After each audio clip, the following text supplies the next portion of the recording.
Hi, everyone. I'm Dr. Krista Burris, I'm Dr. Michael Kim, and we're here with Coachella Valley Direct Primary Care. and we're doing our COVID show today.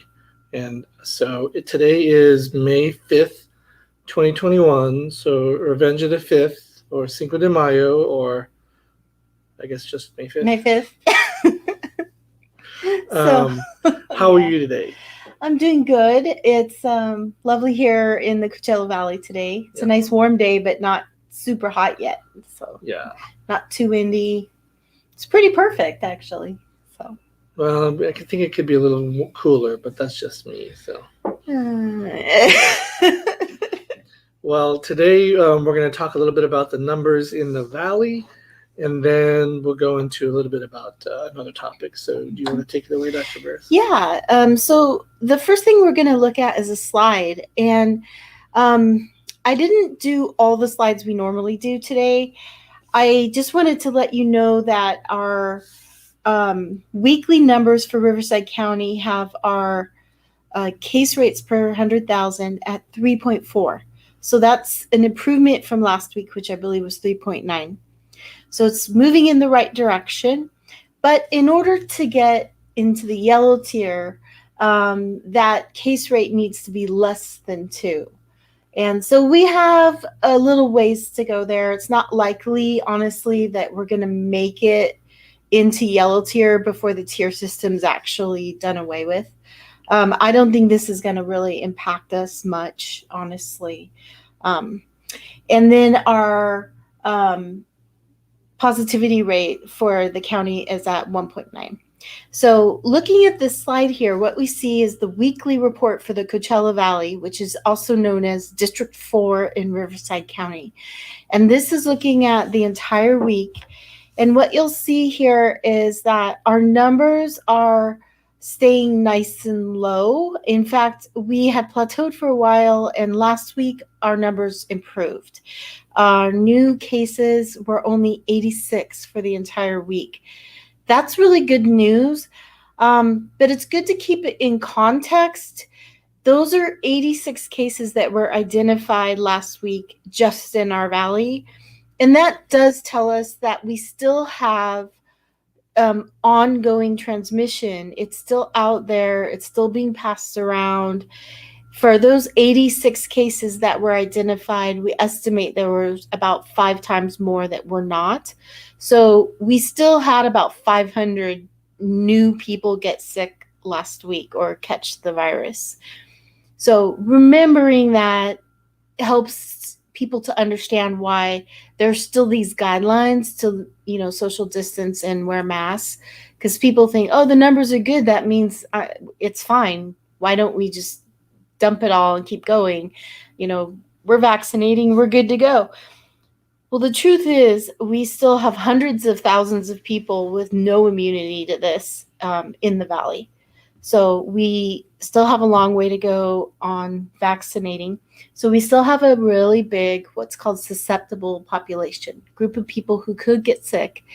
And even though younger people are less likely to die from COVID, the truth is they are, just as likely to have a problem with long-term COVID and have long-term symptoms, as well as problems land them in the hospital.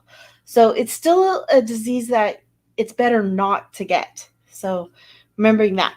So on our slide, you'll see if we go down to the bottom that our positivity rate here in the valley is at 1.7. So running slightly under the county's number of 1.9. So not bad, honestly. So that's kind of it for this slide. Dr. Kim, so we touched a little bit on the concept of we still have susceptible people in the valley, and that's why we still have to do things like wear masks, even though our numbers are better, even though we vaccinated about 30% of our population at this point. So let's talk a little bit about that concept of a susceptible people and its opposite, which is one that's been used in the media since the beginning of the pandemic, which is this term herd immunity. So I have a video that I wanted to show people. It's like a 1-minute video that shows you what herd immunity is, and then we'll use this to jump off and talk about it a little bit more. Can we play that video? What is herd immunity? Picture a community or herd of healthy people. An infectious disease would pass easily through the community from person to person. Vaccines train our immune system to protect us from diseases it hasn't come into contact with before. For example, the MMR vaccine provides immunity against measles, mumps and rubella. During an outbreak of a disease, vaccinated people will remain healthy. As they won't become infected, they won't pass the disease on. When most of the community is vaccinated, it makes it difficult for the disease to spread within the community. This is called herd immunity.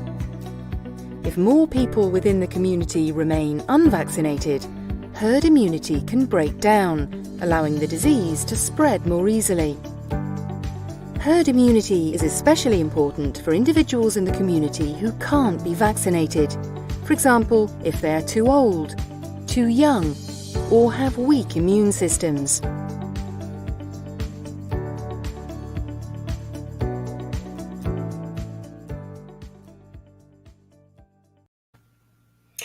So that's a real simple breakdown of herd immunity. And, we've been hearing about it since the beginning of the pandemic.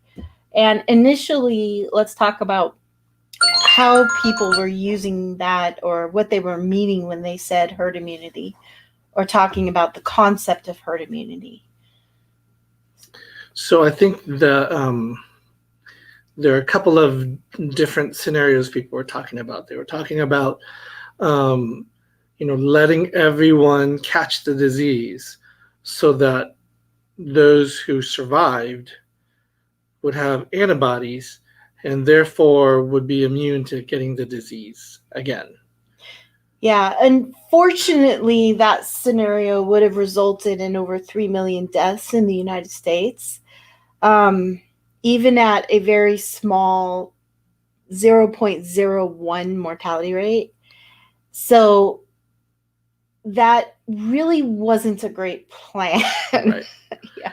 And I think there's, now, it talked about the herd immunity with the vaccines, where if we vaccinate enough people of the population, if a sick person comes in contact with someone else, they will have the antibodies or they'll be immune to the disease. And so it will stop the transmission. And I think people are also getting confused with, we can kind of do a pseudo herd immunity where with public measures, we've kind of create a pseudo immunity in the sense that if we can quarantine, if we can, social distance, we can break those transmissions through public health versus immunity. And so that's not true immunity because there's a lot of variables involved. But between the two, I think that's kind of where people are getting a little confused as to. Yeah, and I think there's a lot of things that go into this concept, and the focus on it is maybe doing us a disservice right now, because people are like, well, which percentage of our population do we need to vaccinate, and then we'll have herd immunity, and then we'll be out of this and we can stop everything. And I think that's problematic for a couple of reasons. One is we don't know what that number is. We'll know it when it happens. So for a lot of diseases, we think we know, but in reality, there are other variables or factors that can influence the situation on the ground. And then with COVID, we have the reality that different countries and different regions are vaccinating at different paces. And even within the United States, there are regional differences in vaccine acceptance rates. And so that we are likely to have some areas of the country or even areas within the state that have much lower vaccination rates. I think we can try to address some of those factors to maybe mitigate some of those differences, but I think it's naive to think they won't still exist at some rate. And so we need to kind of make plans or be realistic about what that means for the future. And so in my mind, this concept that we'll hit this magical number, everyone will be vaccinated and things will go back to normal and we won't ever think about COVID again, is a little bit of magical thinking. Well, I think it'll happen, but not right away. Yeah, I think that process will happen in a matter of like 5 years. But it doesn't mean that it's going to be this daily stressor either. Like, I think it's going to become one of those things we live with, a lot like we live with other diseases that periodically poke their heads out, and we have to adjust and as a community deal with it. And we in the medical system have to treat it and help to control it. Like, there are a lot of other diseases like this, like West Nile virus. I don't know if people remember when that first hit, and there was a lot of fear and it did move through the cities. Luckily, it wasn't as lethal, but it can cause pretty severe disease. We also have other diseases that thankfully are still a little rare here, like Japanese equine encephalitis. I mean, there's just a whole list. And our favorite, chikungunya. Oh, chikungunya. Yes. Fortunately, that's not endemic here in the United States, but it's fun to say. So we have a lot of diseases that have sort of come up that were fairly new, that got a lot of attention and disrupted life for a lot of people. Maybe not everyone like this one. But what's happened is instead of it going away, it becomes something we live with.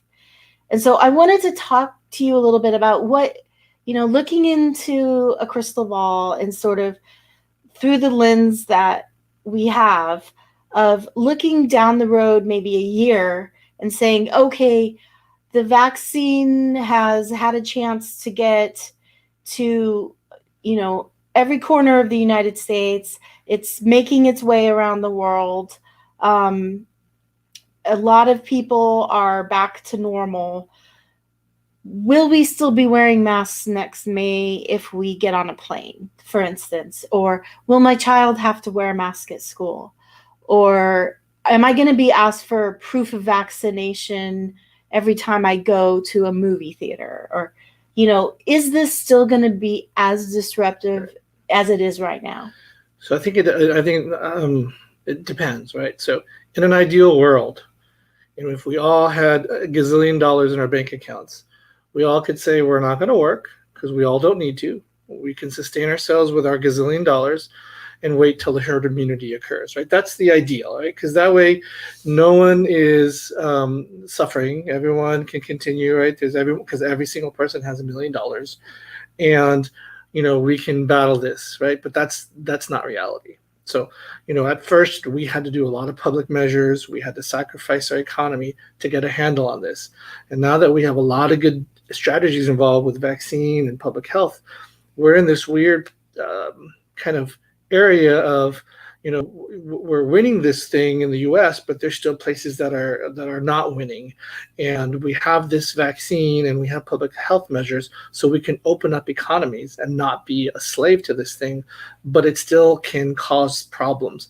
And I think it's gonna pop its head up in different communities. So some communities are gonna skate by without a problem. Some communities are gonna have to quarantine again for temporary status, and others, are gonna have some mix of this. And I think that'll also will dictate whether you need to wear a mask in a movie theater or not, or if you fly to a place or not. The other thing is, if we don't get a hold of this around the world, there are going to be more variants around. Even the U.S. never gets another variant. The variants around the world will come in through the United States because we have a global economy, and so people are going to fly back and forth, and so we're going to have this until the whole world kind of moves closer to the vaccine kind of thing. So. Yeah, I agree. I think we're going to see that we'll have a day-to-day life where we're not thinking about it much. Like, maybe we'll still have more social distancing. Maybe we won't even be wearing masks anymore. in normal interactions. But every now and then we may have an outbreak in our community and kind of have to go back to some of that. Like we may see it like that for several years.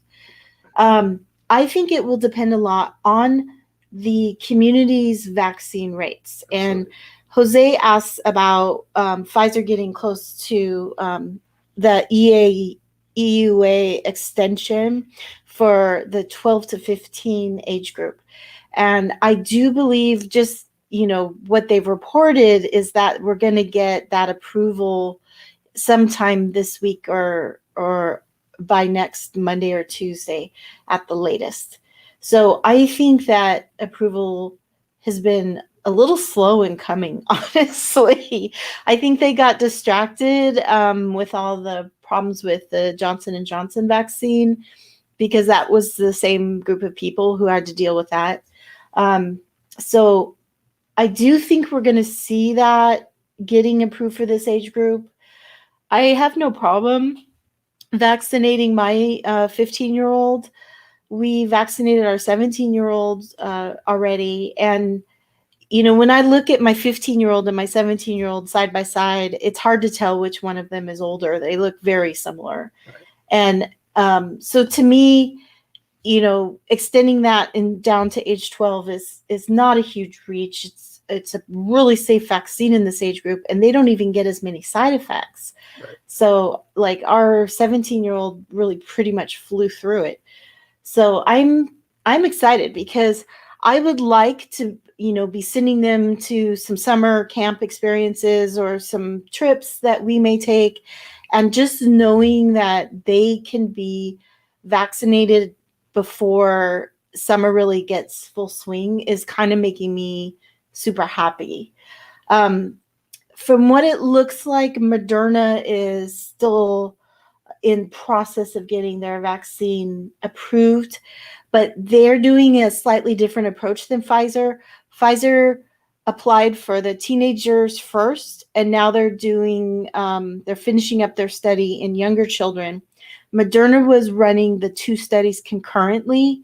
So what we'll probably see is Moderna coming out in another month or two and asking at the same time for approval down to a much younger age, probably down to like a school age child, maybe age 5.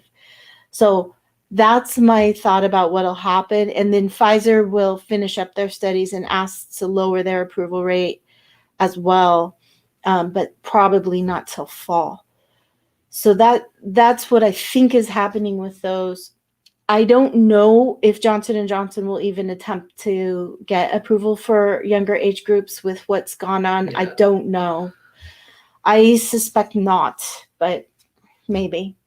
Yeah, I think they're going to have to jump through more hoops because people are going to be more, not just, everyday people, but the advisory board is going to be more scrutinizing the data because of what's occurred with their vaccine. Right. And honestly, as a parent, I think I would feel more comfortable vaccinating my children with Pfizer or Moderna, but that's kind of my preference. Right, but we're talking U.S., right? If we're in India, yes. Whatever you can get is what you're going to get. Yeah, if I was in India, I would get any shot I could get, any shot. And again, that's based on the danger for us right now. Because our COVID levels are low, it feels less dangerous. But if the COVID levels are high, then the risk, even if it's 1 in a million for the vaccine, is not really going to deter me, you know. I think we talked about this many shows ago, if you remember. Most people, when you go to the beach, you're afraid of getting attacked by a shark because Jaws did that to everybody. But the chances of you getting attacked, let alone dying from a shark attack, is so small compared to the risk of getting into an accident and dying when you're going to the beach. But most people don't, worry about that. It's the shark. It's the right. So right, and we were talking about this earlier. People are still, understandably, a little concerned that this is still a new vaccine, that there are some reports of allergic reactions. There's these very bizarre, but very rare blood clots with the Johnson & Johnson. But still, getting in your car to drive to go pick up your kid at school or go to the grocery store is thousands of times riskier. And we just don't think about it every day like that. But when you lay the actual risk out, it's infinitesimal compared to other everyday activities we do that have much higher risk. Right. Even eating a hot dog actually is probably a bit riskier. Right. And then, getting the vaccine also makes the whole global pandemic that much less of a problem, so that we can, start going back toward, what we want to do. And, I think the U.S. needs to start thinking about, and hopefully we are helping the other countries, because we really are a global world. It's not, nothing is made solely in one country. Not one person is always in another country. There's so much travel back and forth that if we don't, then it's just going to be these cycles of popping up, and we're still going to continue. And this is why the concept of herd immunity, I think, is very attractive, but might be unattainable. And just like with influenza, just because you've had the flu once doesn't confer you lifelong 100% immunity. COVID, at least with our current vaccines, it's looking much better than a flu vaccine. It looks much better at preventing disease. The question is how long. And I'm hopeful that it will be something that maybe we don't have to have yearly boosters for. Maybe we'll just have every now and then a booster. We'll see what happens. But a lot of that is going to depend on our ability to continue public health measures to stop this widespread, exponential growth of disease in vulnerable populations. So we are on our way to making our population a little more protected with our vaccination, but we are so far away from herd immunity, and we probably will be for several years, just based on the fact that so many people have not been vaccinated. Dr. Fauci threw out this number of 75 to 80% would need to be immune. And people kind of glommed onto that. But he even said, I'm just spitballing here, basically, right, because that's based on the best guess. But we might need 95% vaccination coverage. And the chance of being able to accomplish that is pretty low. Not impossible, but without mandating it, which is politically difficult, I don't think we're going to achieve it. Right. But I think the problem becomes is everyone, like you said, believes that number will get us out of jail, right? Once we reach that number, we're golden. We don't have to worry about COVID anymore. But it's not an all or none thing, right? We don't have to be an all or none society. It doesn't have to be all quarantine or all herd immunity. As we slowly get to that number, we can do less and less public health measures.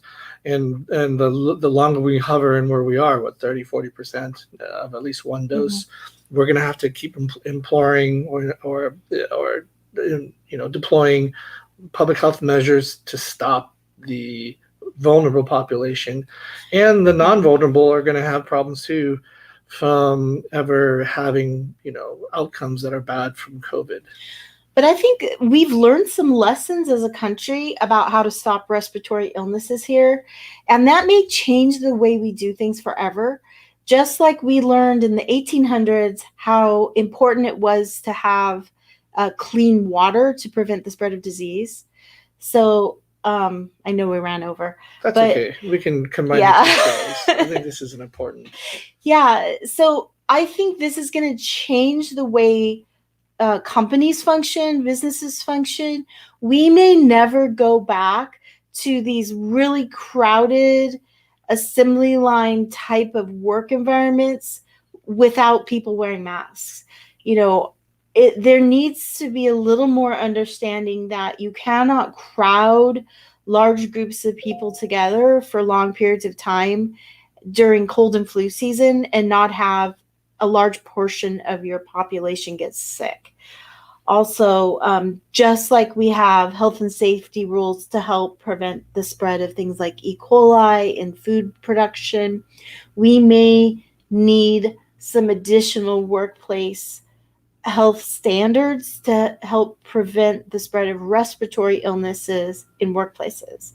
Like, I think if that came out of this might actually benefit us in the future in the population's health, right, on a long-term, much larger scale. Right. At least the conversations of, do we really want to force people to come to work sick? Yeah. And do we expect them to, come in unless they're at death's door?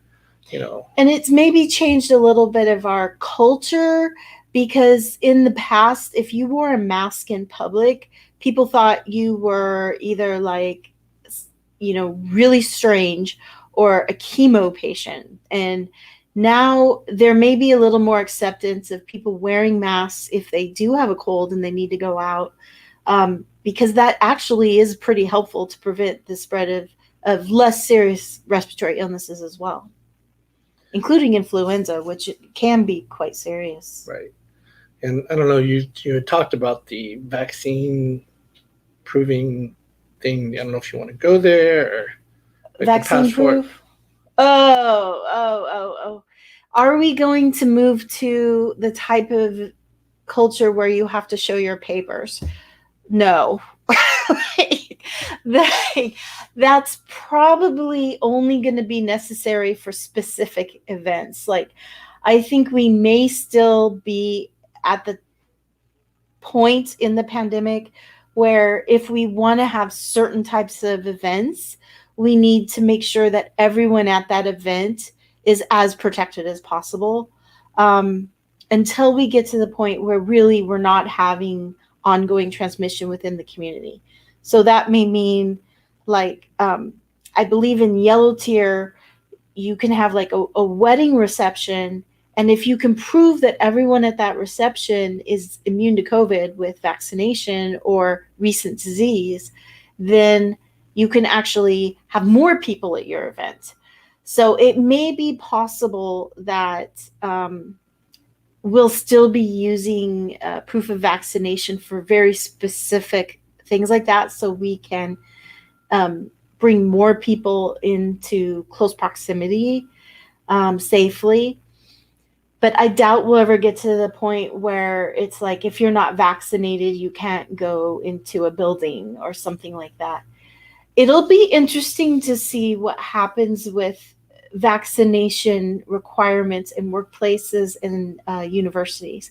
Because as of now, there are some universities that are saying that in order to return in person on campus, students and staff need to document that they've been vaccinated. So that'll probably be challenged in the courts. I think once the transmission rate gets lower, that will probably go away. But it may be an issue this year. We'll see. The one peripheral thing I did learn today from my friend George Sanchez from George Sanchez Associates and Realtors is that there was a federal judge that removed the eviction moratorium. Yes, the CDC. yes. And so that's going to play a big part in the pandemics. Well, I think that's up in the air. I don't know if it did away with the moratorium or if it put it in sort of limbo. Well, I think they can no longer force until it gets litigated now. So this is an interesting problem. They basically said the CDC did not have power to put a moratorium on evictions. So this will be, this whole thing is really quite a year, and this is going to be good for some people and really bad for other people. Yep. So I know we ran over long, and usually we have another show, but I think we will just combine the two shows today. Yeah, I think so. And we talked about herd immunity. We talked about this, ideal concept, but it's going to take quite a long time, but it doesn't mean we're not headed in the right direction. but it does mean we still have to do both public health measures and vaccines. And the more the more vaccines people get individually, the less public health measures we need to deploy. And in the overall grand scheme of things of the whole world, we're still not anywhere close to where we need to be for us to go back to where everything was okay, flying to Europe, flying to South America, flying to Asia. And that won't ever get close to being done until we help other nations. And I know lots of people are working on that. So we will actually not be next week because our daughters have a swim meet at the same time. So we will be skipping next week, and we will follow up in 2 weeks. So, yeah, I think, we want to support the sports and schools and these kids who have sacrificed a lot, in their age, that's a lot. So, yeah, it's fun to watch them sort of get back into it. And for all of us, it's been a little strange to sort of restart some of our previous activities. And a lot of times those activities look a little different, or they're run differently, or they're just, smaller than normal. So it's a process. And, but I do think it's important to get back out there a little bit at a time. And if you're finding yourself a little anxious or having problems, then, cut back and try again. I'm getting there. I do want to get a quick, synopsis from you. We went to Vax Live, which was the first concert in the U.S. since COVID hit, at the SoFi Stadium in Inglewood, California, and you had to show proof of immunization. And but we were able to go, and there were social distance chairs, but there were quite a few people there. And just what your thoughts about that experience? It was really weird to be in a stadium with like 30,000 people, and but it was really fun. Like, there was something about being able to go somewhere with a lot of people and, have it be a high energy event. I really enjoyed the music, the performances, and it's going to be on multiple different channels on May 8th. But the whole thing was sort of focused on trying to vaccinate the entire world, so other countries. And it's not just getting vaccines to those countries, but actually helping the countries get them into people's arms. Because if a country's health system is not able to do that, handing them a bunch of vaccines isn't very helpful, because they can't actually get them to the people. So it's a big undertaking, but I do think from not just a humanitarian perspective, but just a really pragmatic perspective, the world is one ecosystem. For all intents and purposes, we have not protected ourselves until everyone is protected. So if people truly understand that with these type of diseases, just vaccinating America alone doesn't really buy us health. We need to make sure that the world itself is not in trouble. Right. But for me, it was, nothing is 100% safe, but it was nice to be in an event where, as much as we could, everyone was working for everyone's safety. So everyone there should have had a vaccine, at least 14 days after, and be able to start doing things that really bring people back together, and I know they're never going to see it, but I do appreciate J-Lo and, Olivia Munn and Prince Harry and Jimmy Kimmel and Ben Affleck and everyone who was there to help start that process. And honestly, it wasn't that weird to be still wearing a mask and social distancing at a thing like that, like it was still fun. It was still felt like a concert, just because I had an extra chair between me and the other person. Actually, it was kind of nice. So it was fun. It's doable even with the public health measures. Right. So anyway, just wanted to see your thoughts on that. So thank you everyone for joining the show. We hope you guys can start enjoying things like that. Things, are going to continue getting better.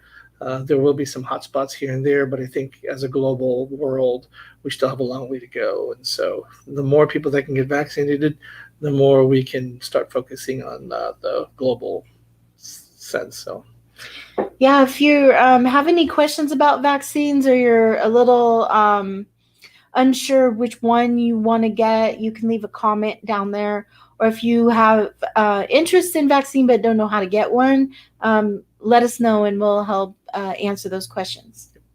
All right, everyone. Thank you.